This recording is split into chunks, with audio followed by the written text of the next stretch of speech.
ሰላም ለማታውቁኝ ሳይና ማንኤል እባላለሁ ከሰላምታ ኢሚግሬሽን አገልግሎት። ዛሬ የመጣሁት ስለ ፔቲሽኑ የፊርማ አሰባሰብ ባለፈው አንድ ወር ከኛ ጋር ነበራችሁ ስናደርግ ነበረ። ስለዚህ ፔቲሽኑ የት እንደደረሰ ትንሽ ለመናገርና ለማመስገን ጭምር ነው የመጣሁት።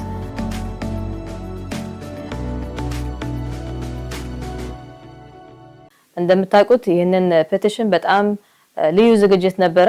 በዚህ ደረጃ ደርሰን አናውቅም። ይህንን አፍሪካ ላሉ ስደተኞች የተጀመረ ፕሮሰስ ላላቸው ቢያንስ ፋይል ናምበር ላላቸው ስደተኞችን የሚመለከት ነበረ። 30,000 የሚሆኑ ስደተኞች አፍሪካ ውስጥ አሉ። በፕራይቬት፣ በግል፣ በግሩፕ 5፣ በኮሚኒቲ፣ በቸርች ስፖንሰር አግሪመንት ሆልደር በመንላቸው ስፖንሰር የተደረጉ የተጀመረ ፕሮሰስ ያላቸው ስደተኞች መንገድ ላይ ያሉ መስመር ላይ ያሉ እነዚህ ስደተኞች ካናዳ በአመት 16,000 ብቻ ስለሆነ የምትቀበለው 16,000 ያደረጉ 5-6 አመት ሊፈጅ እንደሆነ የአፍሪካ ፕሮሰስ ደግሞ በጣም ረጅም የሚፈጅና ከሌላ ሀገር ጋር ሲወዳደር ብዙ ፕሮሰስ የተከመረና ረጅም የሚፈጅ ከአፍሪካ መሆኑ ተደጋጋሚ ሪፖርቶች ወጥተው ስለነበሩ ይህንን ሪፖርት አስታከን ከአፍሪካ ያሉ ስደተኞች 30,000 የሚሆኑት በአንድ አመት ውስጥ ፕሮሰስ እንዲያልቅላቸው ነው የጠየቅነው። አዲስ ነገር አይደለም የጠየቅነው። ፖለቲካዊም አልነበረም ጥያቄያችን። ፖሊሲ እንዲቀየርም አይደለም የጠየቅነው።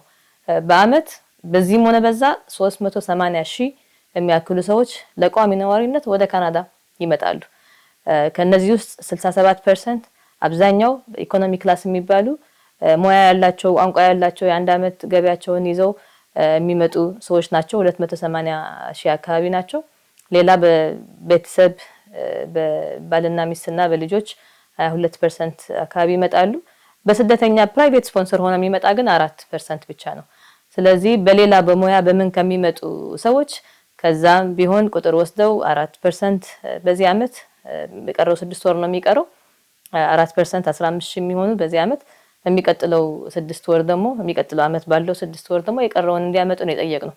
ይሄን ጥያቄ እሺ ብሎ ስፖንሰር የሚያደርገው ሜምበር ኦፍ ፓርላመንት ካላገኘ ወደ ሃውስ ኦፍ ኮመን የተወካዮች ምክር ቤት የካናዳ መንግስት ላይ መቅረብ አይችልም። ስለዚህ ሜምበር ኦፍ ፓርላመንት የሆነ ሰው እየፈለግን ነበረ። ሳልማ ዛሂድ ኤምፒ ሳልማ ዛሂድ ከቶሮንቶ ስፖንሰር አድርጋ ይህንን ፔቲሽን ተቀብላ አደርሳለሁ በቂ ሰው ከፈረመ አለች።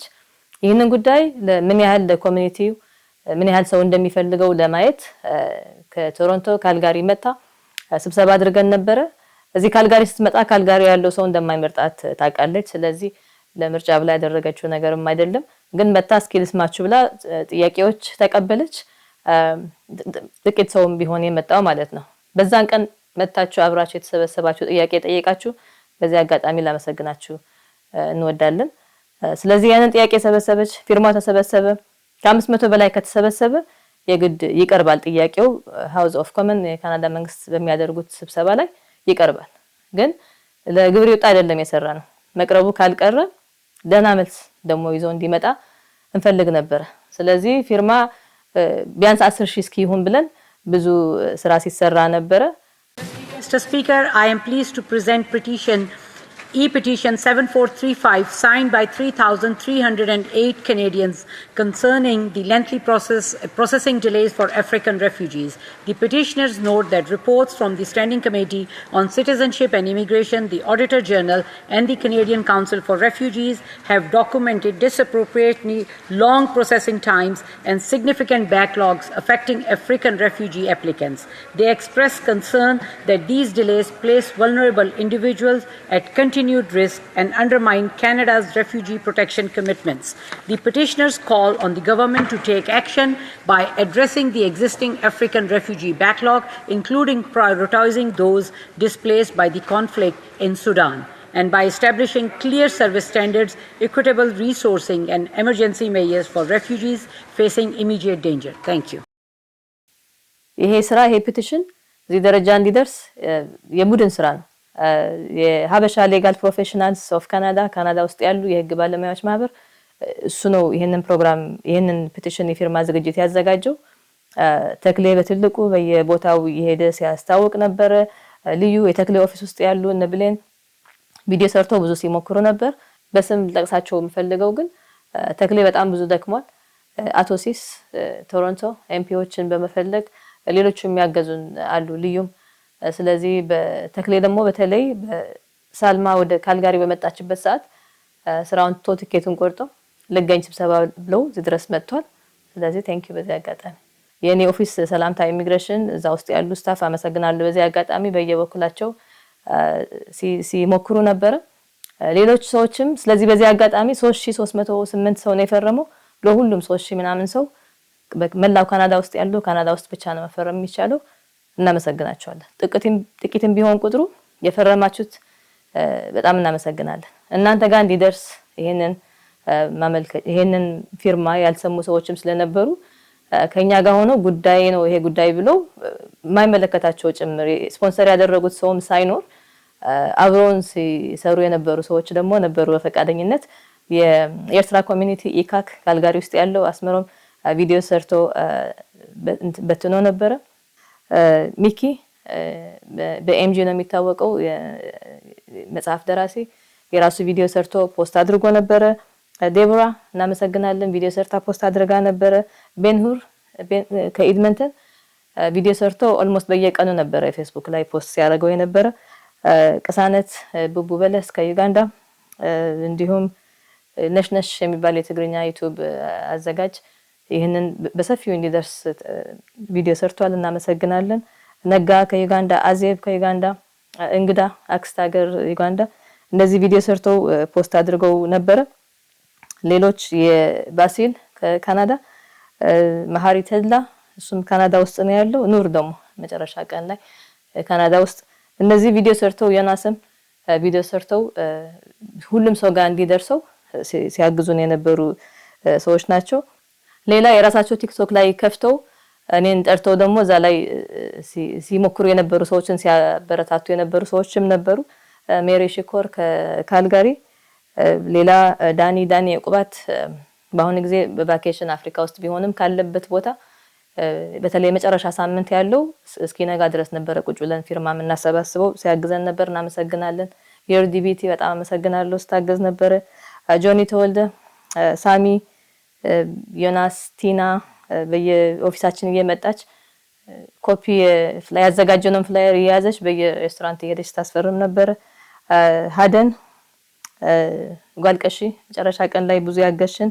ሉላ፣ ዲጄ ቲሞ፣ ሳፊ ፊሽ ደግሞ አለም ባልተና ባለቤት ደግሞ የሮፍናን ኮንሰርት ላይ ሄዶ ፍላየሮችን በመበተን አግዞናል። ንኑ ከኤድመንተን አመሰግናለሁ። የራሷ ቲክቶክ ላይቭ ላይ ወጣ ስታግዘን ነበረ። ፋቲኒያ በዱንያ ነው መናቃት እሷም ስታግዘን ነበረ። ሌላ መማር ተክሌ የራሷ ቲክቶክ ላይ ተክሌ በሚተገኘበት እሷ ማግዘናለች። የኤልም የራሱን ቪዲዮ ሰርቷል። በጣም በጥቂቱ ናቸው እነዚህ ግን እኛ ያላስተዋልነው ወይ ለኔ ኮፒ ያላደረጋችሁ ደግሞ በየቦታው ስትሞክሩ ነበር። ስለዚህ ውጤቱ ምን ይሁን ምን የቻልነውን ያህል አድርገናል። እነዚህ 3308 ሰዎች የቻሉትን ያህል አድርገዋል። አፍሪካ ያሉ ስደተኞች ስፖንሰሮቻቸው ጋር እንዲደርስ በማድረግ እዚህ ያለን ስፖንሰሮች በቅርብ ጊዜ የመጡ ሰዎች ምንም ስፖንሰር ያደረጉት ሰው የሌላቸው ይሄ ነገር ጥሩ ነው ቢሳካ ብለው ያሰቡ ሰዎች በሙሉ አግዘዋል። አንዳንድ ሰው እዚህ ያሉ ሰዎች ስራ ስላላገኙ እዚህ ያለ ሰው እንኳን ስራ አላገኘም ምን ሊያደርጉ ነው የሚመጡ የሚል አይነት ኮሜንት የተጻፈልን ነበረ። ግን እነዚህ 30,000 ከአፍሪካ የመጡ ስደተኞች ቢመጡም ባይመጡም ካናዳ ውስጥ ከሌላ ቦታ ከሌላ አህጉር ሰው መምጣቱ አይቀርም። 380,000 በየአመቱ ይገባል። እንደውም አብዛኞቹ እስከነሞያቸው እዚህ ያለውን ስራ የሚወስዱ ማለት ነው መምጣታቸው አይቀርም። ስለዚህ ከዛ ቁጥር ተቀንሶ እነዚህ ስደተኞች የምናግዝበት ጊዜ ይሁን። ካናዳ የምትታወቀው ስደተኞችን በማስተናገድ ነውና በዚህ ሳምንት መቅረቡ በጣም ደስ ብሎናል። ምክንያቱም ዛሬ ሮብ ሰኔ 17 ነው። ነገ የመጨረሻ ቀን ነው ሃውስ ኦፍ ኮመን። ከዛ በኋላ ሳመር ብሬክ ላይ ይወጣሉ። ወደ መስከረም አጋማሽ አካባቢ ነው የሚመለሱ። ስለዚህ ከመውጣታቸው በፊት ይሄንን ሳምንት ደግሞ በስደተኛ ሳምንት በዓለም አቀፍ ደረጃ የሚታወቅበት ሳምንት ስለሆነ በዚህ ሳምንት መቅረቡ በጣም ደስ ብሎናል። ስለዚህ አብዛኛው ፔቲሽን 30 ቀን እስከ 45 ቀን ባለው ጊዜ ነው መልስ የሚሰጡት። መሀል ላይ ብሬክ እየወጡ ስለሆነ ምናልባት ያለፈው አመት ጋር ስናወዳድረው ወደ ኦገስት ነሐሴ መጨረሻ አካባቢ መልስ እናገኛለን ብለን እንጠብቃለን። መልሱ ሲመጣ ደግሞ ሌላ ቪዲዮ ይዘን እንመጣለን። እናመሰግናለን። መልካም ቀን።